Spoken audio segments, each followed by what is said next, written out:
চাঁদপুরে জাহাজে হত্যার ঘটনায় নৌরুটে চলাচলে আতঙ্ক তৈরি হয়েছে অনেকের মাঝে। তাই নৌযানগুলোতে নিরাপত্তা জোরদারের দাবি তাদের। চাঁদপুর প্রতিনিধি নুরুল আলম এবং বরিশাল প্রতিনিধি গিয়াস উদ্দিন সুমনের পাঠানো তথ্য ছবিতে ডেস্ক রিপোর্ট।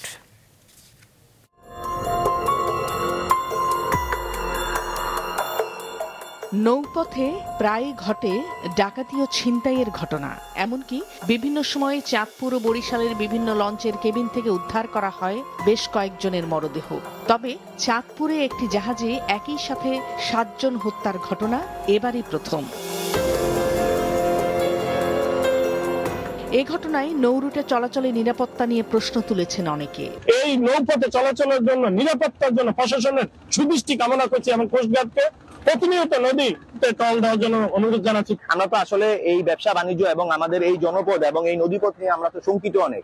আমাদের ব্যবসা বাণিজ্যের তো অনেক ক্ষয়ক্ষতি হয়ে যাচ্ছে।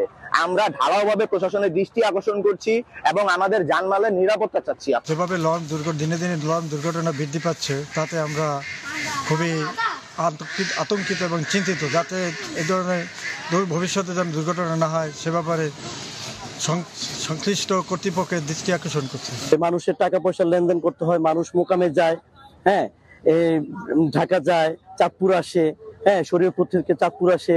আমরা যারা ব্যবসা করি আমরা ঢাকা যাই। নদীপথের এই যে সমস্যা, এই যে ডাকাতির যে আতঙ্ক, এই আতঙ্ক তো এখন মানে ভয়ঙ্কর আকার ধারণ করেছে। যেহেতু চাঁদপুরের ঘটনাটি পরিকল্পিত ও বিচ্ছিন্ন ঘটনা, সেহেতু নৌরুটে চলাচলে আতঙ্কিত হওয়ার কিছু নেই বলে জানান সংশ্লিষ্ট কর্মকর্তারা। এছাড়া ঘটনার পরপর নিরাপত্তা বেষ্টনী আরও জোরদার করা হয়েছে বলে জানান তিনি। এখানে হত্যাকাণ্ডটা নদীতে সংঘটিত হয়েছে বিদায় কারো মনে একটু ভয় থাকতে পারে, বাট নৌরুট শান্তিপূর্ণভাবে আছে এবং সম্পূর্ণ আমাদের নিয়ন্ত্রণাধীন আছে। এটি একটি বিচ্ছিন্ন ঘটনা। এ ধরনের ঘটনা নৌ ইতিহাসে কখনো ঘটেছে এখনো পর্যন্ত আমরা জানতে পারিনি। এই ধরনের পরিকল্পিত হত্যাকাণ্ড যে কোনো জায়গায় ঘটতে পারে, সুতরাং এজন্য কারো ভীতির সঞ্চার হওয়ার কোনো প্রয়োজন নেই। গত সোমবার বিকেলে চাঁদপুরের হরিণা ফেরিঘাট এলাকায় সারবোঝাই এমভি আল বাকেরা জাহাজ থেকে 5 জনের মরদেহ উদ্ধার করা হয়। মুমূর্ষু অবস্থায় 3 জনকে হাসপাতালে নেওয়া হলে সেখানে মৃত্যু হয় আরও 2 জনের। এই ঘটনায় বাগেরহাটের চিতলমারি থেকে গ্রেফতার আকাশমণ্ডল ইরফান গতকাল স্বীকারোক্তি দিলেও আরও তদন্তের প্রয়োজনে কাজ করছে জেলা প্রশাসন, পুলিশ প্রশাসন ও শিল্প মন্ত্রণালয়ের একাধিক টিম।